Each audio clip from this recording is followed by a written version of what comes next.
Pakistan cricket team अमरीकी रियासत Florida पहुंच चुकी है। सलमान अली आगा की क़यादत में 15 अरकान पर मुश्तमिल T20 squad Lauderhill cricket stadium में 3 T20 मैच खेलेगा। पाकिस्तान के म्यारी वक्त के मुताबिक सुबह 5 बजे ये मुकाबले 1, 3 और 4 अगस्त को मुनक़िद होंगे।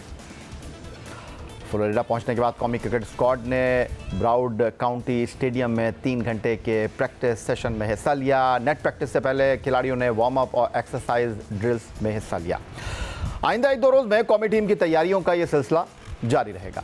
पाकिस्तान के मुकाबले पर 3 T20 मुकाबलों की सीरीज़ से पहले विकेट कीपर शाय होप की क़यादत में वेस्ट इंडीज़ की क्रिकेट टीम को ऑस्ट्रेलिया के हाथों होम ग्राउंड पर 5 T20 मुकाबलों की सीरीज़ में क्लीन स्वीप का सामना करना पड़ा।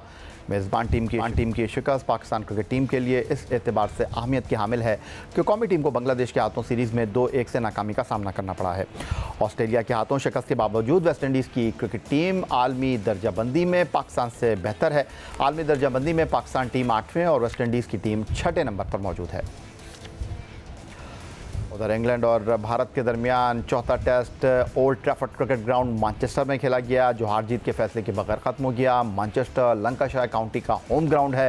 साबिक टेस्ट फास्ट बॉलर और स्विंग सुल्तान वसीम अकरम वाहिद पाकिस्तानी क्रिकेटर हैं जिन्होंने लंकाशायर की जानिब से सबसे ज़्यादा 91 मुकाबलों में हिस्सा लिया। इसके अलावा लंकाशायर काउंटी की जानिब से fast bowler Hasan Ali perform कर रहे हैं। इसके अलावा फास्ट बॉलर जुनैद खान भी काउंटी चैंपियनशिप में लंकाशायर की नुमाइंदगी कर चुके हैं। लंकाशायर ने भारत और इंग्लैंड के दरमियान तीसरे दिन के खेल के रिवायती आगाज़ के लिए साबिक कप्तान वसीम अकरम से बैल बजवाई, जिसके बाद तीसरे दिन के खेल का बाकायदा आगाज़ हुआ। एक जानिब तो लंकाशायर काउंटी क्लब अपने तारीखी home ground old Trafford Manchester में पाकिस्तानी क्रिकेटर वसीम अकरम को इज्जत बख्श कर मैच का रिवायती आगाज़ करवाती है, लेकिन दूसरी जानिब इसी ग्राउंड में एक आम पाकिस्तानी क्रिकेट मद्दा को सिर्फ इस बिना पर स्टेडियम से बाहर निकाल दिया गया उसने पाकिस्तान टीम की शर्ट क्यों पहन रखी थी। ये वाक़या भारत और इंग्लैंड के दरमियान जारी चौथे टेस्ट मैच के आखिरी रोज़ पेश आया, जब पाकिस्तान क्रिकेट के एक शाइख फ़ारूक नज़र स्टेडियम में अपनी नशिस्त पर बैठे हुए थे। फ़ारूक नज़र ने पूरे वाक़े की वीडियो सोशल मीडिया पर शेयर की, जो तेज़ी से वायरल हो गई। वीडियो में देखा जा सकता है कि स्टेडियम का एक एहलकार उनसे बार बार ये कहता रहा कि वो पाकिस्तान क्रिकेट टीम की शर्ट उतार दें या उसे ढाँप लें। फ़ारूक नज़र एहलकार से सवाल करते हैं, दूसरे शाइख भी तो अपने अपने मुल्कों की जर्सीज़ पहनकर बैठे हैं, तो मेरे साथ ये इम्तियाजी सलूक क्यों। इस पर ग्राउंड स्टाफ का जवाब वाज़ेह था, या पाकिस्तान की शर्ट पहनकर बैठने की इजाज़त नहीं। फ़ारूक नज़र ने नहायत तमीज़ के साथ सवाल किया कि क्या आप मुझे तहरीरी तौर पर ये बात बता सकते हैं कि पाकिस्तानी शर्ट पहनना ममनू है, लेकिन कोई तहरीरी नोटिस फ़राहम नहीं किया गया। मामला बढ़ने पर मज़ीद सिक्योरिटी एहलकार भी वहाँ पहुँच गए और सब ने एक ज़बान होकर यही मुतालबा दोहराया। बिलाखिर फ़ारूक नज़र को स्टेडियम से बाहर निकाल दिया गया। ये सूरत हाल इस वक्त पैदा हुई जब न किसी भारतीय तमाशाई ने एतराज़ किया और ना ही फ़ारूक नज़र की मौजूदगी से कोई खलल वाक़ हुआ था। इस तमाम सूरत हाल पर बातचीत करने के लिए मैनचेस्टर से वीडियो लिंक पर हमें ज्वाइन कर रहे हैं फ़ारूक नज़र साहब, जो कि इस तमाम वाक़े में जो हैं एक अजीब व गरीब सूरत हाल का सामना कर रहे थे। उनको ये नहीं पता था कि पाकिस्तान टीम की टी शर्ट पहनना क्या इंडिया और इंग्लैंड के मैच में जाकर आप मैच को विटनेस नहीं कर सकते। ना अहलकारों ने उनको ये बताया, सिक्योरिटी अहलकारों ने, कि जी आप ये शर्ट पहनकर मैच नहीं देख सकते। उन्होंने कहा कि तहरीरी तौर पर आप मुझे ये बता दें। ऐसा कुछ उनको कहा नहीं गया, लेकिन इंटरनेशनल क्रिकेट कौंसिल के रेसिज्म के हवाले से क़वानीन बहुत वाज़ेह हैं। आप कोई सियासी नारा नहीं जो है वो अपनी शर्ट के ऊपर लिख कर लेकर आ सकते, ना आप रेसिज्म के हवाले से कोई गुफ्तगू कर सकते हैं, लेकिन किसी टीम की शर्ट पहनकर स्टेडियम में बैठने वाले को स्टेडियम से बाहर निकालने का ये अपनी नौयत का एक मुनफरद किस्म का वाक़या है। इस पर गुफ्तगू करने के लिए मैनचेस्टर से हमारे साथ वीडियो लिंक पर फ़ारूक नज़र साहब मौजूद हैं। फ़ारूक नज़र साहब, सबसे पहले तो आपका बहुत शुक्रिया कि आपने हमारे प्रोग्राम के लिए वक्त निकाला। तो ज़रा मुझे ये बताइएगा कि ये सारी वीडियो हमने देख ली, सारी सूरत हाल इस वक्त ज़बान ज़द आम है। अब मुझे ये बताइएगा कि आपने क्या लंकाशायर काउंटी से बाज़ाब्ता तौर पर इस मामले की जो है वो शिकायत की है, उनसे कोई वजाहत तलब की है England and Wales cricket board से, क्योंकि टिकट तो आपने उनसे लिया था, क्योंकि टिकट पर तो ऐसी कोई चीज़ लिखी नहीं थी। फिर इस हवाले से ख़ास तौर पर शायकीन के हवाले से इंग्लैंड में बड़े SOPs हैं। जी अस्सलाम वालेकुम, और सबसे पहले सैयद याह्या हुसैनी साहब आपका बहुत शुक्रिया जी, मैंने उसी वक़्त ही जो एक उनका तरीकाकार था कि आप शिकायत कर सकते हैं लंकाशायर क्रिकेट क्लब को, तो वो मैंने ईमेल कर दिया था। लेकिन उसका जवाब अभी तक मुझे नहीं मिला, ना ही डायरेक्टली अभी किसी ने मुझसे राब्ता किया। वैसे मैं पढ़ रहा हूँ मुख्तलिफ वेबसाइट्स पे कि जी वो कोई देख रहे हैं, इसकी इंक्वायरी कर रहे हैं, लेकिन अभी तक मुझसे किसी ने भी इस मामले में राब्ता नहीं किया।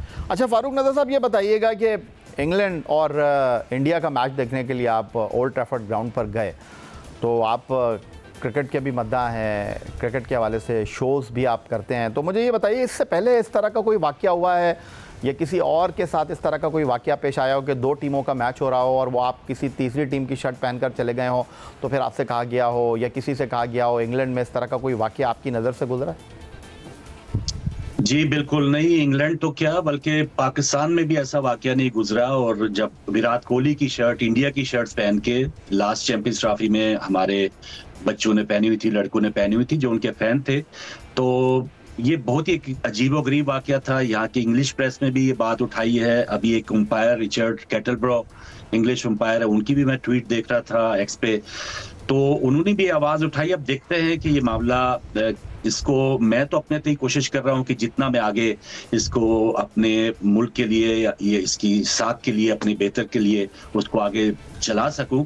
लेकिन अब देखते हैं कि ये बाज़ औक़ात मामला जो है वो उसमें डंडी भी मार दी जाती है। बहुत शुक्रिया फारूक नज़र साहब, मैनचेस्टर से हमारे साथ मौजूद थे। एक अजीबोगरीब वाक़या इनके साथ, इंग्लैंड और भारत का टेस्ट मैच पाकिस्तान की शर्ट पहनकर देखने पर इनको मैदान से बाहर निकाल दिया गया। क्या सूरत हाल थी, इस पर आपने इनका मौक़िफ़ सुना। कुछ बात कर लेते हैं वर्ल्ड यूनिवर्सिटी गेम्स की। 16 से 27 जुलाई तक जर्मनी में मुनक़्क़िद हुए, जिसमें पाकिस्तान के 42 रुकनी दस्ते ने शिरकत की, जिसमें 25 एथलीट्स ने 6 मुख्तलिफ़ खेलों में हिस्सा लिया और 42 रुकनी दस्ते में 17 ऑफिशियल भी शामिल थे। वर्ल्ड यूनिवर्सिटी गेम में पाकिस्तान के 25 खिलाड़ियों ने athletics, judo, table tennis, taekwondo, swimming और तीरंदाजी के मुकाबलों में हिस्सा लिया। वर्ल्ड यूनिवर्सिटी गेम में हिस्सा लेने के लिए एथलीट्स का नेशनल गेम्स में गोल्ड, सिल्वर या फिर ब्रॉन्ज मेडल लाजमी हासिल करना होता है, लेकिन मुल्की सतह पर तमगे सजाने वाले ये athletes in world university games के 113 मुल्कों के एथलीट्स में कोई मेडल तो ना हासिल कर सके, लेकिन मुख्तलिफ तनाज़ात की वजह से पाकिस्तान की बदनामी का बायस बन गए। पाकिस्तान की ख़वातीन की 400 मीटर ज़रब 4 के मीटर रिले टीम रेस मुकाबले में टीम को डिस्क्वालीफाई होने का सामना करना पड़ा, क्योंकि वो ख़वातीन से वाकिफ़ ही ना थे। दूसरी तरफ एक जूडो एथलीट को कोचिंग सपोर्ट और सरकारी मुकाबले की यूनिफॉर्म के बगैर ही मुकाबले में उतार दिया गया। बात सिर्फ यहीं तक रहती तो ठीक था, लेकिन गेम्स के दौरान पाकिस्तानी दस्ते में शामिल 2 एथलीट शाजिल अहमद और नदीम अली दौरान गेम्स गायब हो गए। इस तमाम सूरत हाल पर पाकिस्तान स्पोर्ट्स बोर्ड ने एक्शन लेते हुए वर्ल्ड यूनिवर्सिटी गेम में पाकिस्तानी दस्ते की जानिब से इंतज़ामी बेज़ाब्तगियों और एथलीट्स की गुमशुदगी की तहकीकात के लिए 3 रुकनी इंक्वायरी कमेटी तश्कील दे दी है। पाकिस्तान स्पोर्ट्स बोर्ड के डायरेक्टर जनरल की मंजूरी से जारी करदा नोटिफिकेशन के मुताबिक कमेटी को 2 तालिब इल्म एथलीट्स की गुमशुदगी, टीम ऑफिशियल के मशकूक तकर्रुर, नज़्म ज़ब्त के मसाइल और इंतज़ामी बद इंतज़ामी जैसे संगीन मामलात की छानबीन का टास्क सौंपा गया है। इंक्वायरी पैनल 15 दिनों में अपनी रिपोर्ट पेश करेगा, मगर ये बात भी अपनी जगह हकीकत पर मबनी है कि वर्ल्ड यूनिवर्सिटी गेम में हिस्सा लेने वाले हायर एजुकेशन कमीशन के इस दस्ते को शिरकत की मंजूरी पाकिस्तान स्पोर्ट्स बोर्ड ही ने दी थी। हॉकी, नेटबॉल और दीगर खेलों की तरह यहाँ भी मामलात ख़राब हो रहे हैं, जिस पर पाकिस्तान स्पोर्ट्स बोर्ड ने हस्ब रिवायत तहकीकात की प्रेस रिलीज जारी करते हुए कमेटी बना दी है। इस सारी सूरत को करने के लिए हमारे साथ मौजूद हैं हायर एजुकेशन कमीशन के सरबरा प्रोफेसर डॉक्टर मुख्तार अहमद साहब। खुशामदीद कहेंगे आपको डॉक्टर मुख्तार अहमद साहब, और आपसे जानना ये चाहूँगा कि 42 रुकनी वफ़द के लिए एथलीट और ऑफिशियल के इंतखाब का तरीक़ाकार वर्ल्ड यूनिवर्सिटी गेम में क्या शफ़ाफ और मेरिट पर मबनी था? बिस्मिल्लाहिर्रहमानिर्रहीम। बहुत शुक्रिया भाई।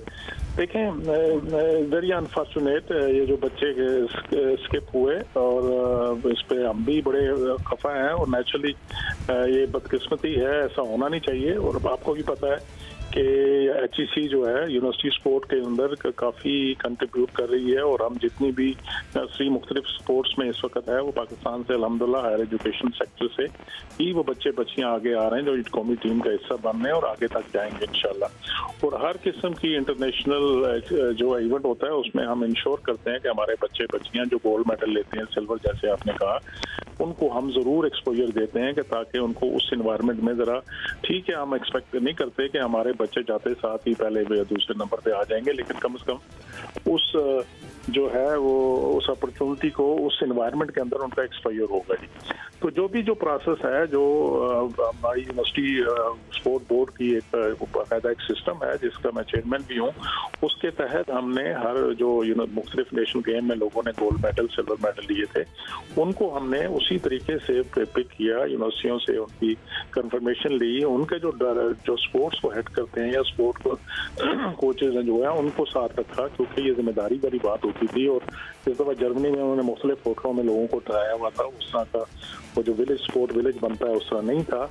तो हमें ये फिक्र थी कि ऐसी कोई चीज़ ना हो जाए, क्योंकि अमूमन ये हमारी जो जातीय टीम है उसमें इस तरह के वाक़े नज़र आते हैं। तो लेकिन फिर भी ये अनफॉर्चुनेट हुआ और हमने इमीडिएटली जब ये खबर मिली, हमने अपने उस के तहत एक कमेटी बना दी है।